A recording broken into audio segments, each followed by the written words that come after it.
দেখতে দেখতে আজ শ্রাবণ মাসের তৃতীয় সোমবার হয়ে গেল। বাড়ির মহাদেবের অভিষেক হয়ে গেছে। এরপর সুন্দর করে সাজিয়ে পূজা আরাধনা করার পর যাব বাড়ির কাছাকাছি অবস্থিত শিব মন্দিরে। ওখানেই আজ পুষ্পাঞ্জলি দেব।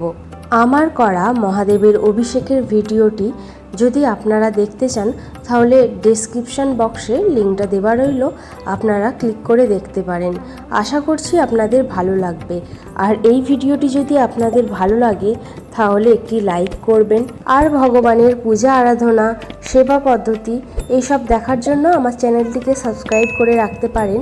পাশে থাকা বেল আইকনটা প্রেস করবেন যাতে আমার ভিডিওর নোটিফিকেশন সবার প্রথম আপনাদের কাছে পৌঁছায়। এছাড়াও আমার পূজা পদ্ধতি আপনাদের কেমন লাগলো সেটা জানানোর জন্য কমেন্টও করতে পারেন। তো ভিডিওটি শুরু করা যাক। মহাদেবের অভিষেকের পর সুন্দর করে মহাদেবকে সাজিয়েছি একটি ফুলের মালা দিয়ে, বেলপত্র, বিভিন্ন রকম ফুল। মহাদেবের পছন্দের ফুলগুলির মধ্যে যেমন অপরাজিতা, কলকে, এছাড়াও যে কোনো শ্বেত পুষ্প মহাদেব পছন্দ করেন। তারপর কাঁটা ফল, দুর্ব ঘাস এসব দিয়ে সুন্দর করে মহাদেবকে সাজিয়েছি।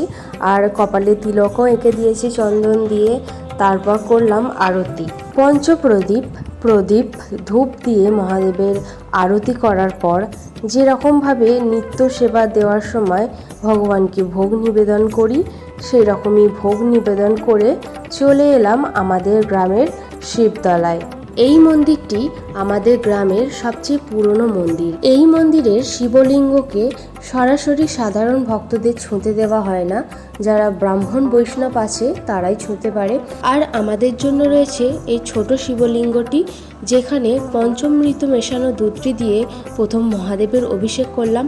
আর তারপর আমরা যা যা এনেছি, যেমন ফুল, বেলপাতা, ফুলের মালা, মিষ্টি, ফল, সব কিছু ব্রাহ্মণকে এক এক করে দিলাম। আর তা ব্রাহ্মণ সবই মহাদেবকে অর্পণ করলেন। আর তাছাড়া এই ছোট শিবলিঙ্গটাতেও আমরা ওই একইভাবে ফুল, বেলপাতা, মিষ্টি, ফল সব কিছুই নিবেদন করলাম। আর আমার সাথে গিয়েছিল আমার একটি ছোট ভাই, কাকার ছেলে। তো সেও, বাচ্চারা যেমন মন্দিরে গেলে তাদের সব কিছু ইচ্ছা যায়, যেমন যেমন বড়রা করছে বাচ্চাদেরও তেমন দেখে দেখে করার ইচ্ছা যায়। তো আমার ভাইও করছিল, আমার পাশে একদম চুপটি করে বসে রয়েছে আর যা যা করছি সেগুলো করছিল। সব শেষে ধূপবাতিটা জ্বেলে তারপর আমাদের পুষ্পাঞ্জলি দেওয়া শুরু হলো।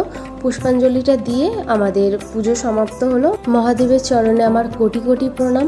সব ভক্তদের রক্ষা করার জন্য মহাদেব সর্বদাই বিরাজমান।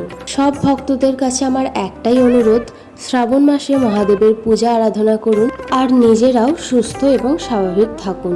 ভিডিওটা আমি এখানে শেষ করলাম। ভালো থাকবেন, সুস্থ থাকবেন। দেখা হচ্ছে আমার পরবর্তী ভিডিওতে। হর হর মহাদেব। রাধে রাধে।